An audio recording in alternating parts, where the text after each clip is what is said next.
Hello and welcome to the Texas Wiffle Ball League pregame show with Cam and Connor. Cam, how you doing? Doing pretty good. How about yourself? Good, good. All right, now let's get into these matchups. All right, so first game we got going. Whiffing ain't easy with a 1-8 record versus the Wiffle City Vibes, the 5-3-1 record. What do you got on this, Cam? I think this one's pretty obvious. I know Whiffen and Easy just added two free agents who, honestly, if they play as well as they did at the scrimmage we had, they're definitely good additions. I don't think they're ready for a team as good as Wiffle City, though. I'm gonna go 8-2 Wiffle City. Good. I'm gonna go a surprisingly low. 5-1 Wiffle City. I think Whiffin ain't easy's putting a run up on the board there. I think they're gonna. I think the new free agents are definitely gonna help out, considering they can pitch. They got some. They can actually throw stuff that moves, not like just stuff that goes straight. So I think they got a fighting chance there. But I'm gonna have to take Wiffle City vibes. All right, next up on the same side of the bracket, we got Cosby Show, who are 4-5, taking on the Crooked Rooks, who are 5-2-2. What you got on this? I'm gonna go Crooked Rooks. I'm gonna go 7-6 actually. I know Kazi's back at full strength, but I think it's gonna take Tristan and Coop one more week to be back at full strength, and then I think next week I think they'll figure it out. But I'm gonna give Tristan one week to knock some rest off. I'm gonna go Crooked Rook 7-6. All right, I'm gonna go Crooked Rooks 4-2. I think if they got Tate on the mound, I think they'll be fine. But I mean, Cade's a good pitcher, but Crooked Rooks can hit as well. I mean, Dean, Jackson, Reyes, they're all been hitting well. So I have them in that one. All right, next up on the other side of the bracket, we have the Ballbusters, who are 3-4-2 versus the Blue Ballers, versus who are 6-3. The matchup of the balls. Cam? I think it's gonna be if we hit or not. The Blue Ballers do have one of the better pitching staffs in the league. I think if we can hit, we can get it done. I'm gonna go 6-2 us actually. Hot take, I like it. I think the Busters are due for a win. I'm going 2-1. I think it's going to be a low scoring affair. I think they're going to start out with Henry, and then I think they're going to bring in Jack Hoving to close it down once you guys get a lead. So I think you guys, no doubt, you, Skylar, Zach, you three of you can hit. So if you guys can hit and then just find it on the mound, you should be fine. All right, next game we got Flying Turtles for 9-0 versus Who's Your Daddy 3-6. Who you got? I'm gonna go Who's Your Daddy 15-0. Nah, I was playing. Give me the Turtles 14-0. I don't expect this to be much of a game. 14-0 might be lowballing, but I'm assuming Matt will be on the mound too. Matt's been a stud this year. Give me 14-0, Flying Turtles. All right. Yeah, I'll go Turtles 10 or I'll go Turtles 12-0. I don't think we ever hit that 15 threshold, but we've been hot, we've been good. We will be without me this week. I will be in Nashville, so they'll have to Mm. deal with that. Ian O'Hare and Matt will have to pick up the innings, maybe a little Gage West relief. We'll see.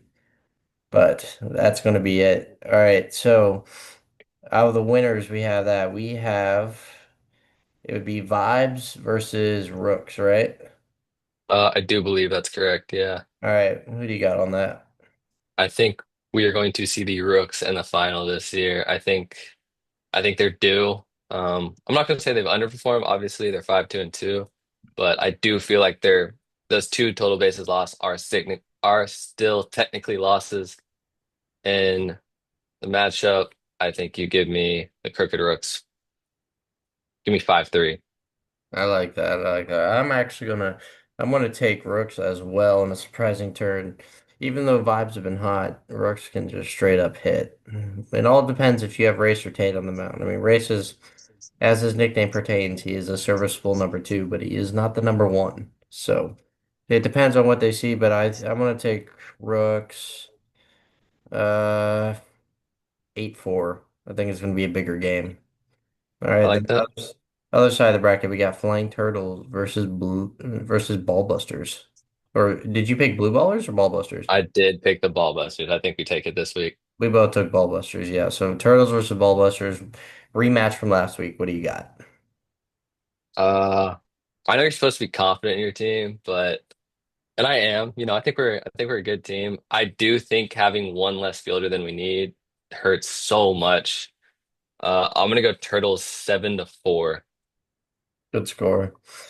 I'm going to take the Turtles as well. Been hot 9-0, leading the league with a plus 60 run diff, if I may Hmm, add so myself. Been hitting good.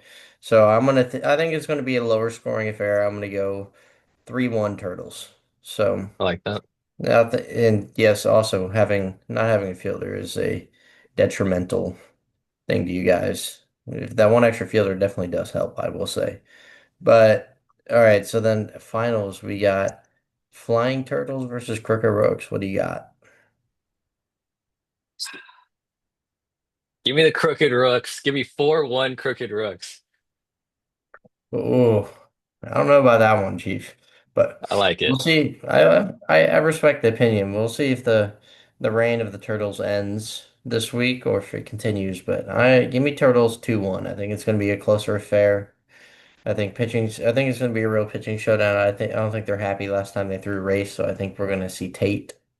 They're going to try to go for the dub, but I think the Turtles hitting will just overcome everything else. So I think I have Turtles 2-1. All right. We just need to see it in. I mean, 12-0 is getting 9-0 is ridiculous. 12-0 is insane. I don't know like what the greatest start to the Texas Wiffle Ball history is when it comes to record, but 12-0 feels close to it. And I mean, y'all probably could do it, but I'm not praying on y'all's downfall or anything like that. I love to see y'all boys win, but we got to see something new for the one time. I like it. I respect it. I mean, everybody hates on the best, you know? Can't stay in top forever. All right. We're going to return to everybody's favorite segment. Overrated, underrated, or properly rated. Our three candidates for tonight. I'll give you one at a time. Number one, Andrew Shin. Your thoughts? Andrew Shin. I think Andrew Shin is very underrated. I know Gage has been in the lab with Andrew, and I think I don't know what's he hitting right now. I don't have the let me pull the stats up, but I do believe he's underrated. Last week he robbed me of two triples, which Andrew sucks. Shin is hitting 400 on the year. He's hitting 400. Yeah, 400 on the underrated. year. I think that's easy then. I'm gonna I did have not to know he's hitting have 400, to, dude. yeah, I'll agree with you on this one. Andrew Shin is highly underrated, considering last year he had like a 212 average or something. So Yeah, almost double his average this year. So big moves for Andrew. it's Next, almost triple, dude. He hit 165 last year. yeah. All right. Next up, we got Mr. Jack Hoving. Jack Hoving. I think Jack Hoving is, I want to say properly rated. Okay. Um, I do believe he needs to pick the bat up a little bit to be. I think the bat is slacking a little bit, but you just cannot argue his dominance on the mound. I know he's taken a little bit more of a backseat, but according to the stats, he's still a qualified pitcher and he has a 0 ERA. So like you can't really argue that. So I'd say properly rated.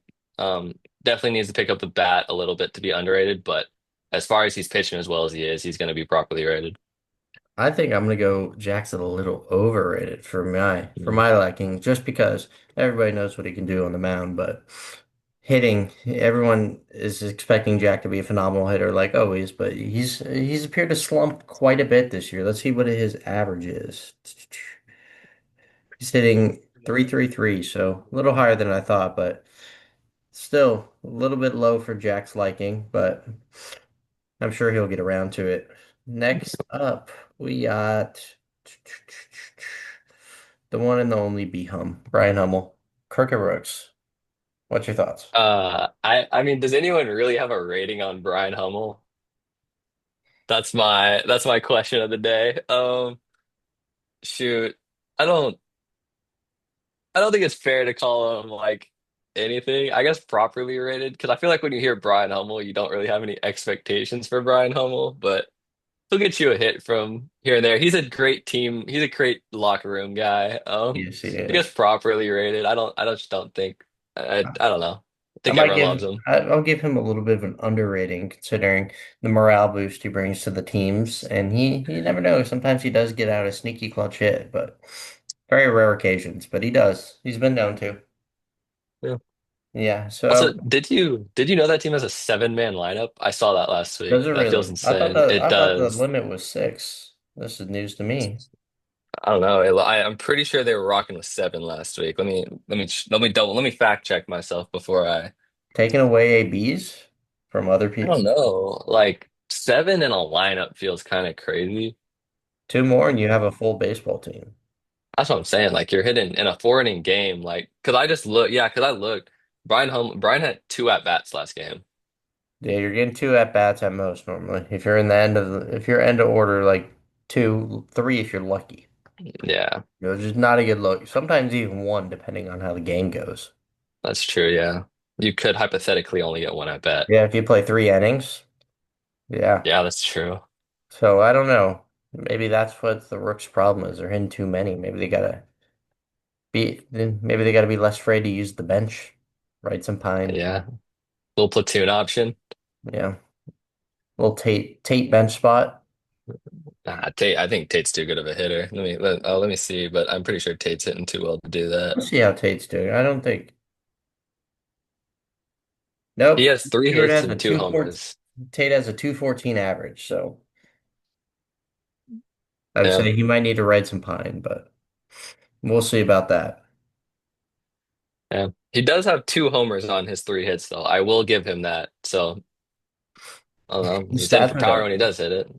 All What? right. I think that's going to wrap things up for us.